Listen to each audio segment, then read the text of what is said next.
Hi, what's up YouTube? This is going to be my first video ever, so wish me luck. Hopefully it doesn't go too horrible.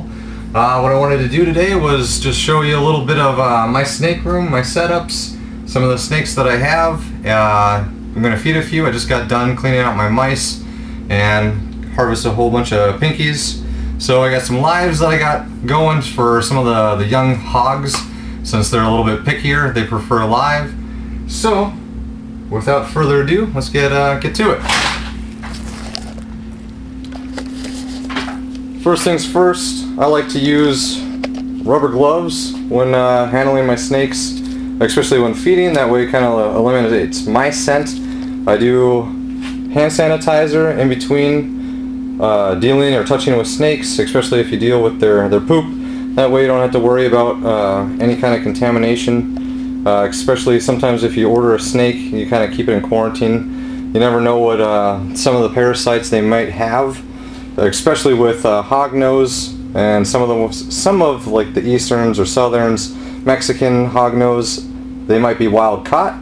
This is a little bowl of pinkies that I just got done cleaning out. I have a mouse set up down in my basement. It's a simple rack system, so it's got an auto drip feeder or a dripper so that they got water all on demand. That's got chicken wire up top, so then you can just put the food up there, they can eat through, so that way you can just put a whole stack and you don't really have to worry too much about feeding or watering them like every day. You can just kind of load it up and you can just periodically check through. Obviously you don't want to neglect them and you want to make sure that they got everything they need, because once they don't have what they need, they like to eat each other or their babies, and obviously if you're breeding for food purposes, that kind of defeats the purpose. So in each one I like to keep 1 male and 5 females, and then in the bottom 2 bins I have my nurseries. We don't have any pinkies because I just cleared them all out, but I got all my pregnant females. You can see they are uber pregnant, probably going to pop in the next, I don't know, a day or two, and they give birth to anywhere from 7 to 15 plus. And we got some scrapping. One of the things is when you clean them out and you introduce new mice into new bins, they like to fight for some reason. That's why I don't like to do multiple males in each bin. In each one I put stuff for them to crawl around on, crawl under, hide in, tear up and turn into nesting. That way they're just a little bit happier. But yeah, that's my mouse rack in a nutshell. In here, in the snake room itself, I have all my different hogs. This is my juvenile rack, and we got more of the adult or the larger snakes. And then this rack here is my Kenyan. So I like to separate them just because it's easier. I separate them based on size. That way I can feed and I can just thaw, or if I have lives, I just have all the same size, and then I just feed a rack one day, feed another rack the other day. Makes it a little bit easier. But today we're going to kind of knock out a few of these juveniles. So I'll go ahead and I'll just grab one off the top.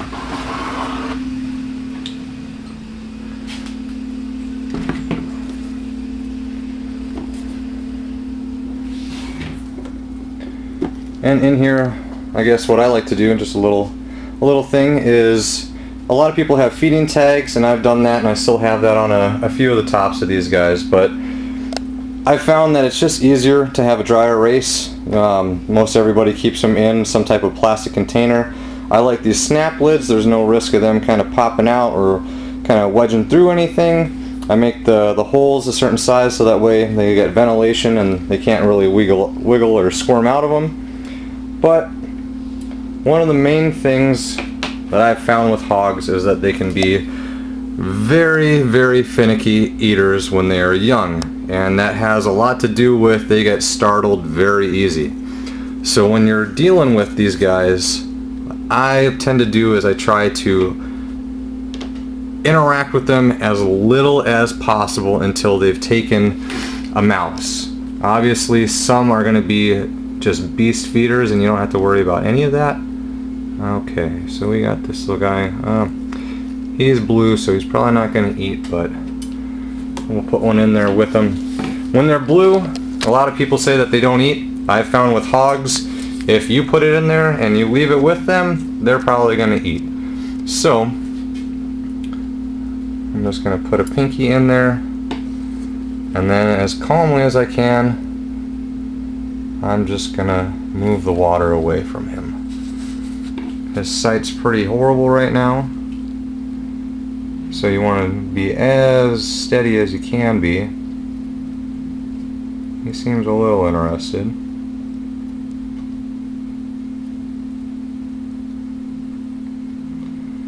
And you want to try and steer the pinky and his head. There we go.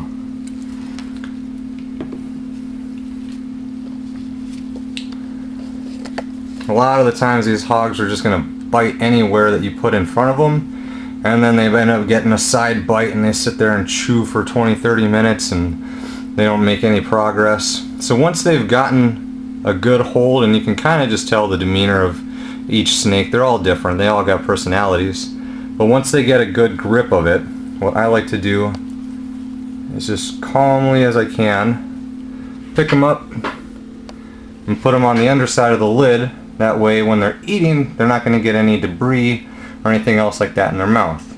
Then what it also does is it gives you an opportunity to kind of look around, scan, see if they've pooped from last time, and that you haven't had cleaned up. I like to have just a whole pile of torn paper towel. That way, if they have poop, you can just scoop it up. I don't like to make contact with poop if you don't have to, because there's bacteria, there's germs, and I've heard, and I haven't experienced it myself, but if there is some type of pathogen and you touch it and you don't clean your hands properly from snake to snake, you can end up infecting your entire excuse me, your entire group of snakes, which obviously that is not what you want to do. So this guy, like I said, he's blue, and what I've found is when they're blue, they tend to eat, and they don't really tend to have too many problems with it. Get that little, come on buddy. Try to get a little piece of wood off, but I ended up making them mad. But it ends up kind of stretching their skin a little bit, so then what I've found is if they eat while they're blue, they tend to shed the next day or so. So that's pretty good. So this guy's all done.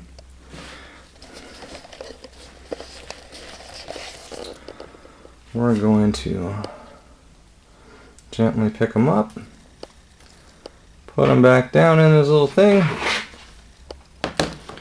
and then I like to annotate everything that they've eaten. I come up with my own little code system if they've taken scented, pieces, live, frozen, how many, and all that kind of stuff. So it just makes it a little bit easier for keeping track. That way when you have 60 plus snakes like I do, you can't remember off the top of your head who's all eaten and when, especially when you feed in different blocks. So today is the 24th, and he had a live pink. And boom, simple as that.